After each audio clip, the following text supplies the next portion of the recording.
Hello guys, स्वागत है next video में। और यहाँ पर इस बुक की हम आज रीडिंग करेंगे और इसको हम इंटरप्रेट करेंगे। अब हमारे जो उसमें पहला इंट्रोडक्शन से हम शुरुआत करेंगे। जो हर बुक में एक इंट्रोडक्शन होता है। दिस इज़ विजिबल हो सकता है, विजिबल नहीं है शायद। हाँ, every author I suppose has in mind a setting in which reader of his or her work could benefit from having read it. Mine is the proverbial office water cooler where opinions are shared and gossip is exchanged. I hope to enrich the vocabulary that people use when they talk about the judgments and choices of others. The company's new policies or a colleague's investment decisions. Why be concerned with the gossips? Because it is much easier as well as far more enjoyable to identify and label the mistakes of others than to recognize our own. पहली line में, पहले paragraph में Daniel कानमैन जी बताते हैं कि हर author चाहता है कि उसकी जो राइटिंग हो वो लोगों को बेनिफिट करे। पर यहाँ पर ऑथर एक स्पेसिफिक मैसेज पहुँचाना चाहता है कंसाइज वे में, पब्लिक के पास।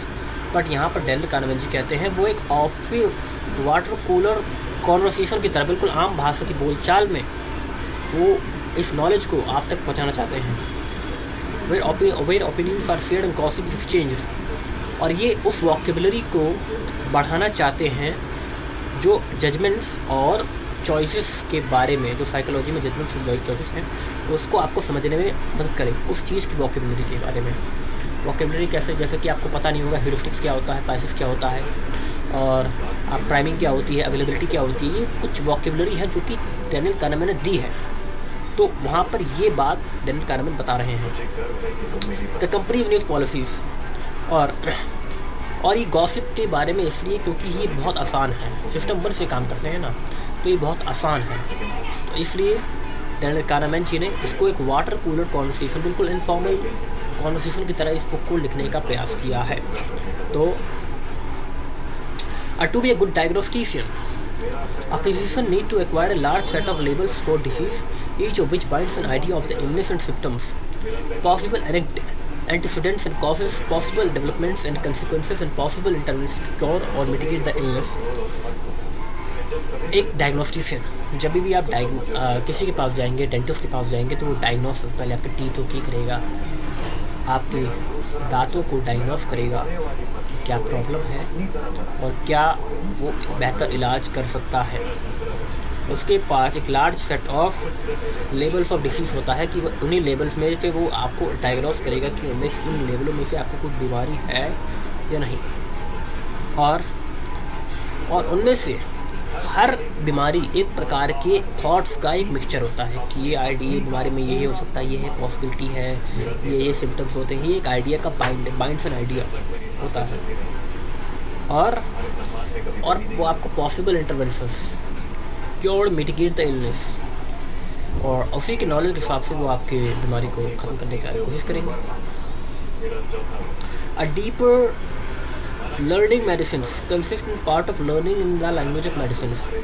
जब भी आप किसी MD या डॉक्टर मेडिसिन से आप पढ़ाई करेंगे, किसी भी पढ़ाई करेंगे, तो आपको उसकी लैंग्वेज पहले समझनी पड़ेगी कि बेसिक क्या है इस चीज़ के।